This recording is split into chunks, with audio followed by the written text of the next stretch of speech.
वचन दिले तू मला. मालिकेचा आजचा भाग असा जबरदस्त आहे ना प्रेक्षकांनो.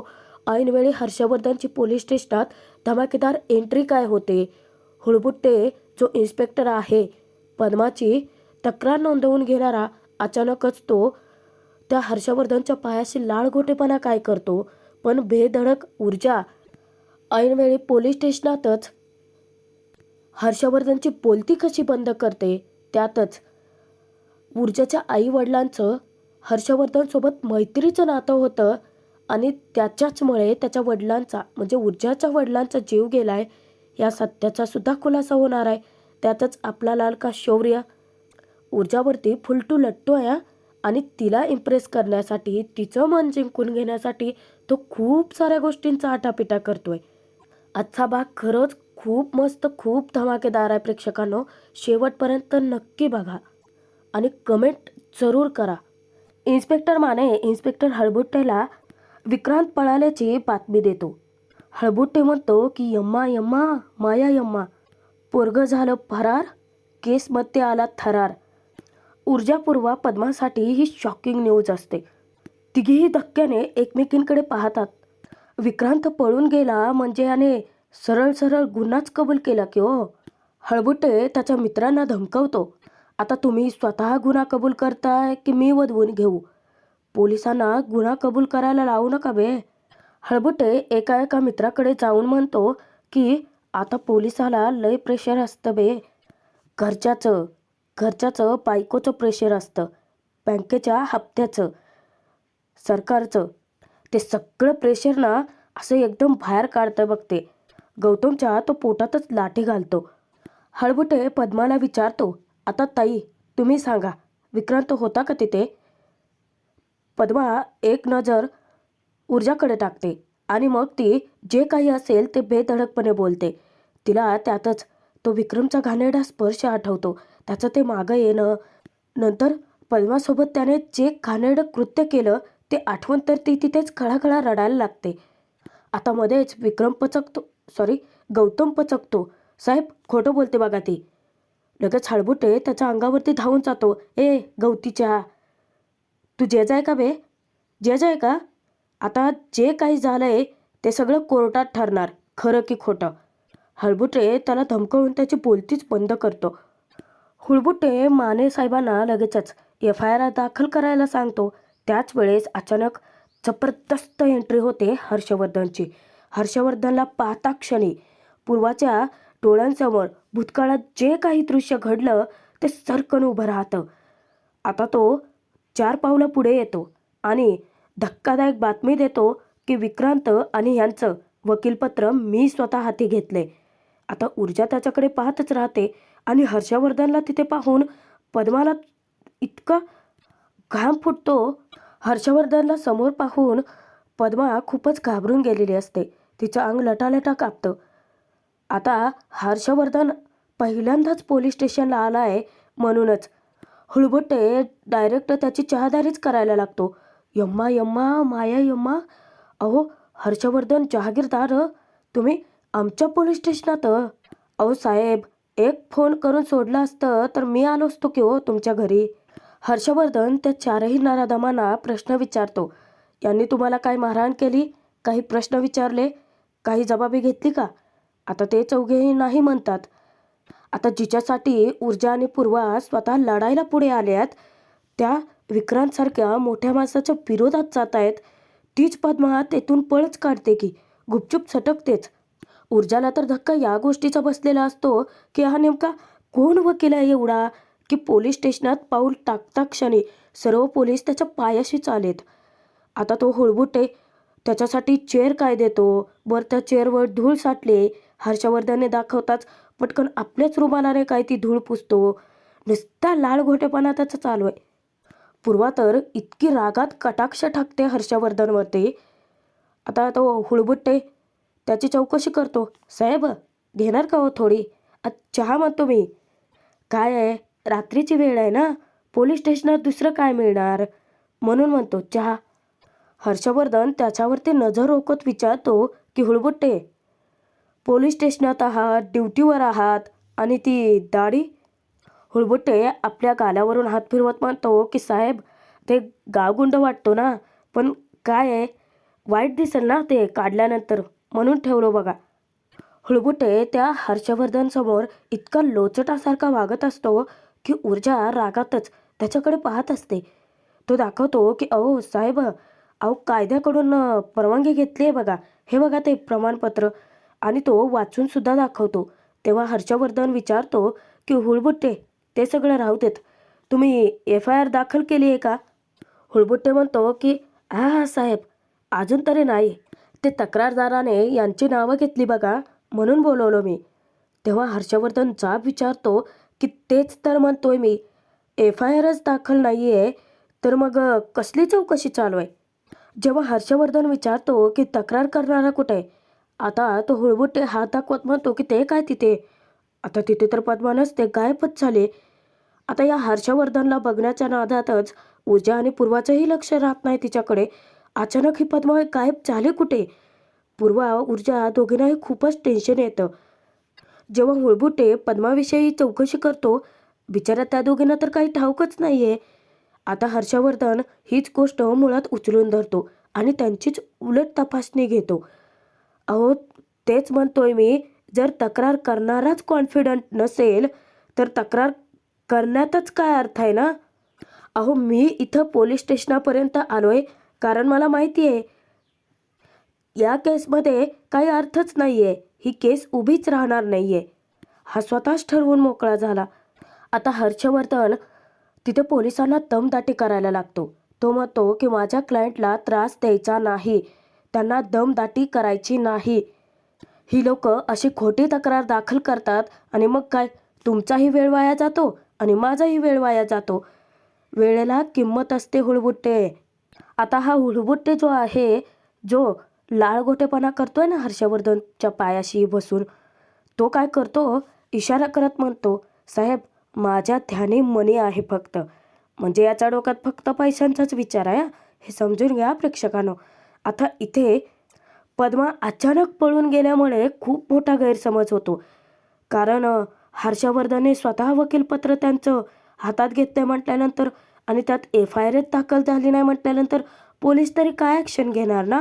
आता हर्षवर्धन त्या चारही नराधमांना सोडतो. ऊर्जा जीवाच्या आकांताने ओरडते की इन्स्पेक्टर साहेब, अहो तुम्ही असं कसं काय चावू देताय त्यांना? तुम्हाला FIRच हवी आहे ना? मी स्वतः देते, तुम्ही थांबवा. हर्षवर्धन सरकन मागे वळून तिला म्हणतो की त्याचा काहीच उपयोग होणार नाही आहे आता. पण ज्या क्षणी प्रेक्षकांनो, ज्या क्षणी त्याची नजर पूर्वावरती पडते, दोघेही निशब्द होतात आणि एकमेकांकडे पाहतच राहतात. इतक्या वर्षानंतर अचानक एकमेकांना समोर बघून दोघांनाही धक्का बसलाय आणि इथेच भूतकाळातल्या मोठ्या सत्याचा लवकरच खुलासा होणार आहे. आता ते सत्य काय आहे ते बघूच या प्रेक्षकांनो. हर्षवर्धन पूर्वाच्या जवळ येतो आणि विचारतो की पूर्वा, अगं काय करतेस इथे तू, आणि काय अवस्था करून घेतली आहेस तू स्वतःची? एक मिनिट, तू काही केलंय का, की ज्या मुलीचा विनयभंग झालाय ती मुलगी तुझी आहे? पूर्वा नजर फिरवत सांगते की नाही. त्याच सेकंदाला ऊर्जा सांगते की ही माझी आई आहे. मी त्या कंप्लेनंट मुलीची वकील आहे, ॲडव्होकेट ऊर्जा यशवंत शिंदे. जेव्हा ऊर्जा स्वतःची ओळख करून देते, हर्षवर्धन धक्क्याने विचारतो की पूर्वा, ही तुझी मुलगी आहे? ऊर्जा आणि पोलिसांना सुद्धा आता प्रश्न पडतो की हर्षवर्धन पूर्वाला कसं काय ओळखतो? तुझी मुलगी ॲडव्होकेट आहे म्हणजे भूतकाळात जे काही झालं ते सगळं माहिती असून सुद्धा तू तुझ्या मुलीला ॲडव्होकेट केलंयस. मला कमाल वाटते तुझ्या धाडसाची. हे बघ, तू मला ओळखत नसशील, परंतु तुझे आई वडील मला चांगलंच ओळखतात.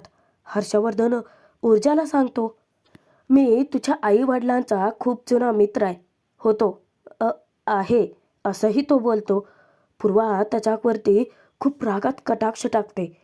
आता तो जातो ऊर्जाकडे, त्याचा मोर्चा ऊर्जाकडे वळतो. तेव्हा तो विचारतो की ॲडव्होकेट ऊर्जा शिंदे, काय कंप्लेंट आहे तुझी?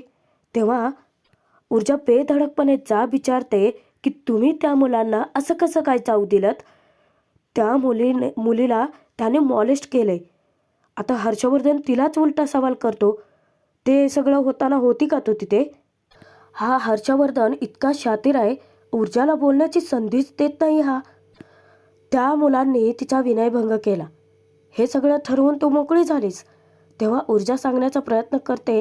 तो विचारतो की अच्छा, ती मुलं मागे लागली होती तिच्या, म्हणून तू स्वतःच ठरवलं.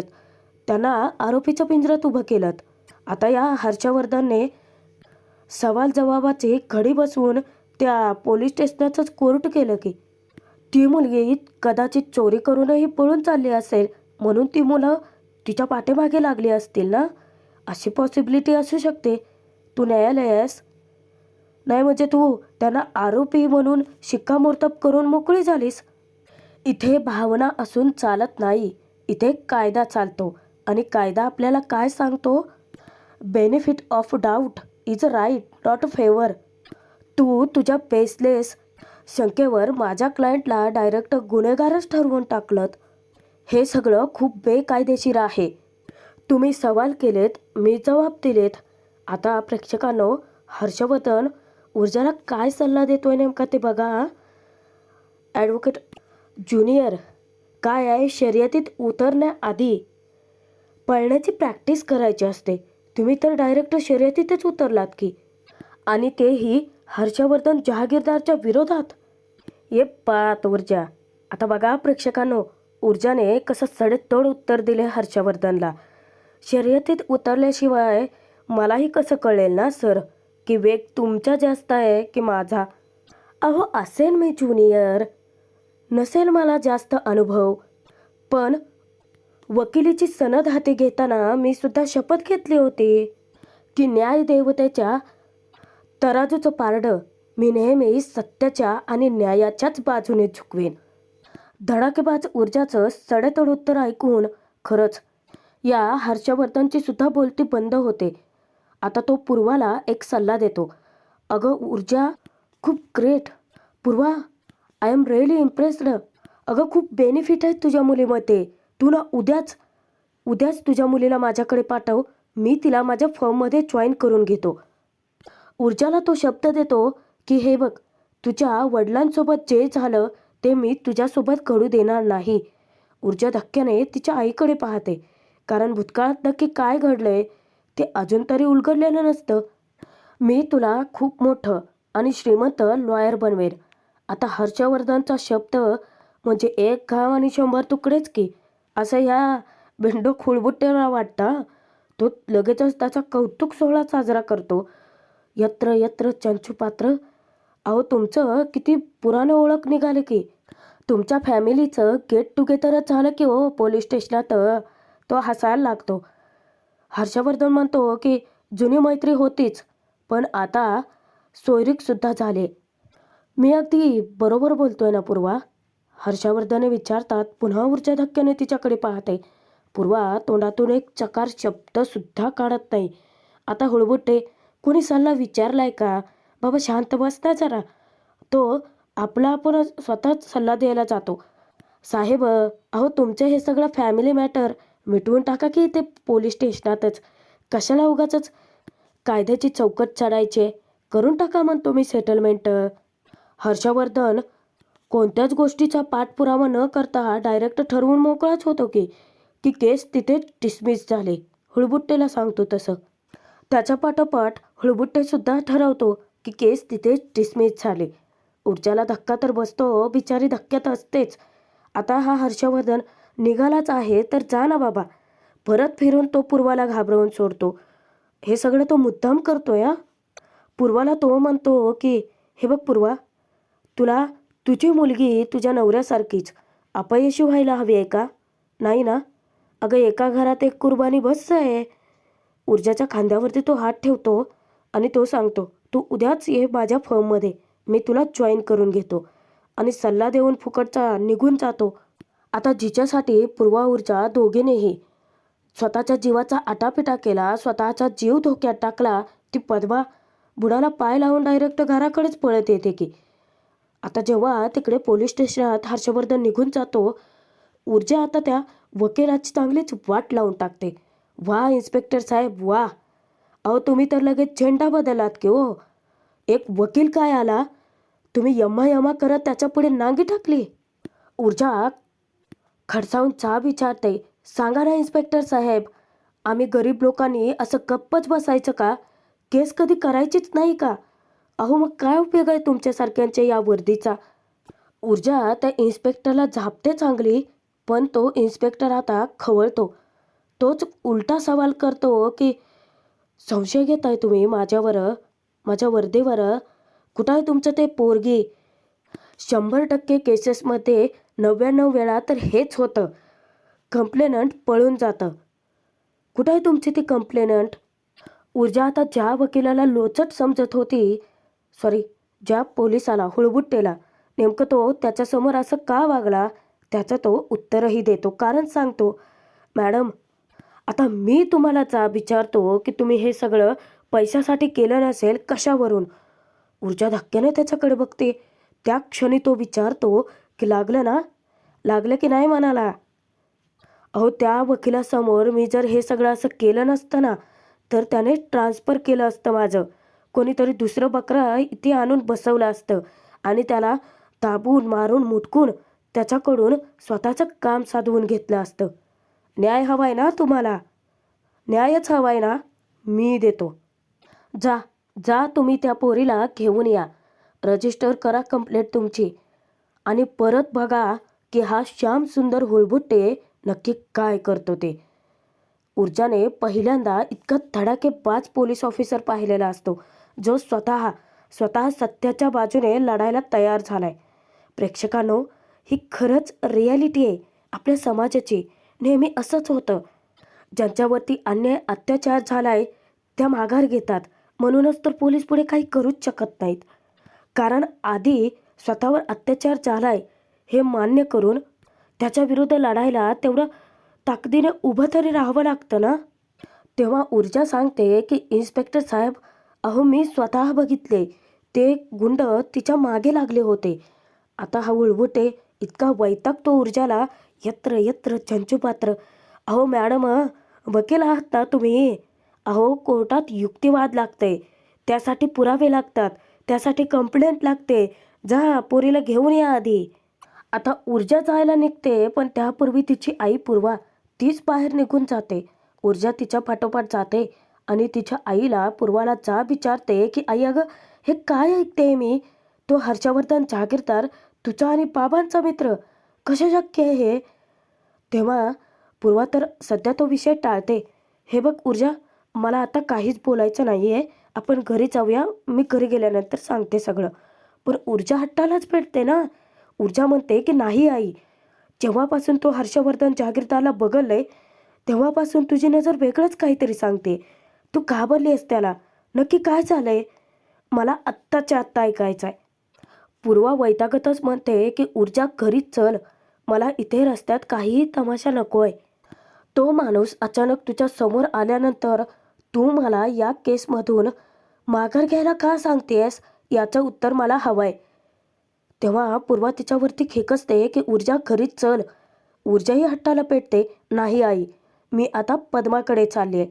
पण जेव्हा मी घरी येईल ना, तेव्हा मला हे जाणून घ्यायचं आहे की तू माघार का घेतेस. आता दोघेही दोन विरुद्ध दिशेला जातात.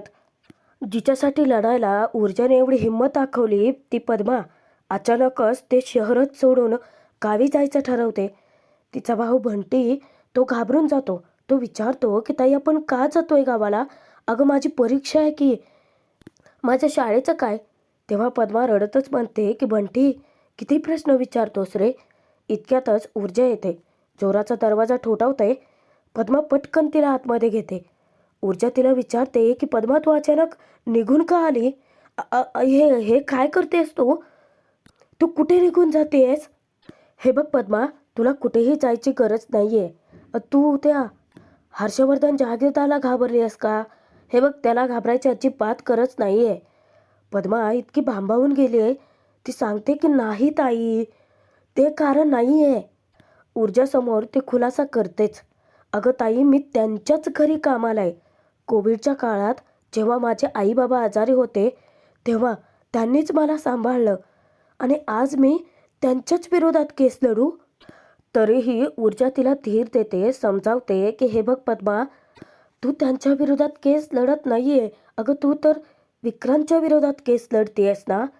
तेव्हा पद्मा पुन्हा एक दुसरा खुलासा करते की नाही ताई, अगं तो विक्रांत फक्त MLAचा मुलगा नाहीये, तर हर्षवर्धन जहागीरदारांचा होणारा जावई सुद्धा आहे.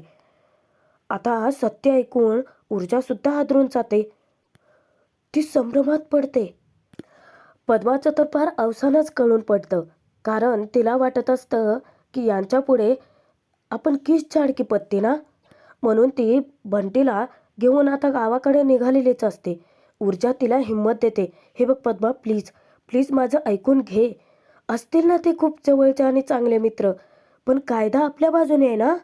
अगं त्या गर्दीमध्ये तुला कितीतरी जणांनी बघितलंय, आणि तो मुलगा तुला आठवतोय जो आपल्या मदतीला, माझ्या मदतीला आला होता. अगं तो मला कोर्टात सुद्धा भेटला, आणि त्याने मला वचन दिलंय की तो कोर्टात आपल्या बाजूने साक्ष देईल. मला खात्री आहे ही केस, ही लढाई आपण नक्की जिंकू. पण ऊर्जाला अजून एक सत्य माहितीच नाही आहे. ज्या मुलावरती ती आंधळा विश्वास टाकून आहे ना, तो सुद्धा हर्षवर्धन जहागीरदारांचाच मुलगा आहे, ज्याच्या विरोधात ऊर्जा ठोस पावलं उचलते. तर प्रेक्षकांनो, भाग आता इथेच संपतोय.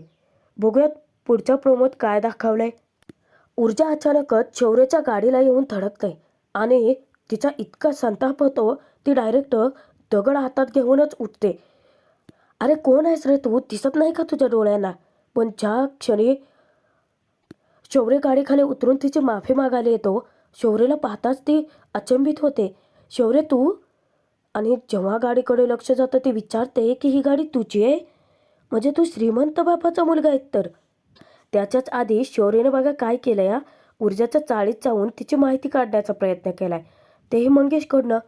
मंगेशने सांगितलं की श्रीमंत बापाची पोरं आहेत ना, ती खूप डोक्यात जातात तिच्या. साधी चाळीत राहणारी मुलगी आहे ती.